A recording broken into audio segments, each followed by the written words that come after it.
ધોળકામાં મેઘરાજાની તોફાની બેટિંગથી નીચાણવાળા વિસ્તાર બેટમાં ફેરવાયા છે।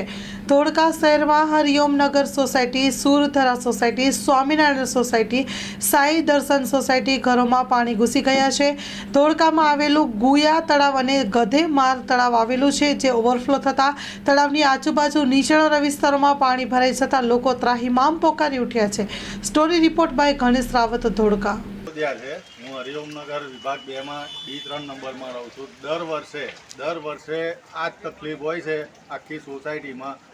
નગરપાલિકામાં લાખો વાર રજૂઆત કરવા છતાં આનું કોઈ નિરાકરણ આવતું નથી। એટલે હવે અમારે આનો શું ઉપાય કરવો એ જ અમને કંઈક ખ્યાલ આવતો નથી। તો લોકોને મકાન ખાલી કરીને બહાર જતું રહેવું, આનો એક જ રસ્તો છે। તો આનો સરકાર કોઈ આનો નિવેડો લાવે એવી અમારી માંગણી। પાણી ભરાયા છે। કાલ રાતનો વરસાદ ચાલુ છે, 3 વાગ્યાનો। બધાના ઘરમાં અત્યારે પાણી ભરાયું છે ભીષણ સમૂહ। ખાવા પીવાની તકલીફ છે લોકોને। એટલે આનો સરકાર કોઈ નિવેડો લાવે એવી અમારી અરજી છે। મારા ઘરમાં કિચન ભેર પાણી છે અત્યારે હાલમાં। કોઈને રહેવા માટે કે હોવા માટેની સગવડ નથી, નહીં રાંધવા માટેની સગવડ, બધું થઈને બેઠું છે। આનો નિવારણ તાત્કાલિક કરવો જોઈએ। રાતની લાઇટો બંધ છે, પમ્પિંગ બંધ છે, પાણીનો કોઈ રસ્તો નથી થતો। હેરાનગતિ છે ચારે બાજુ।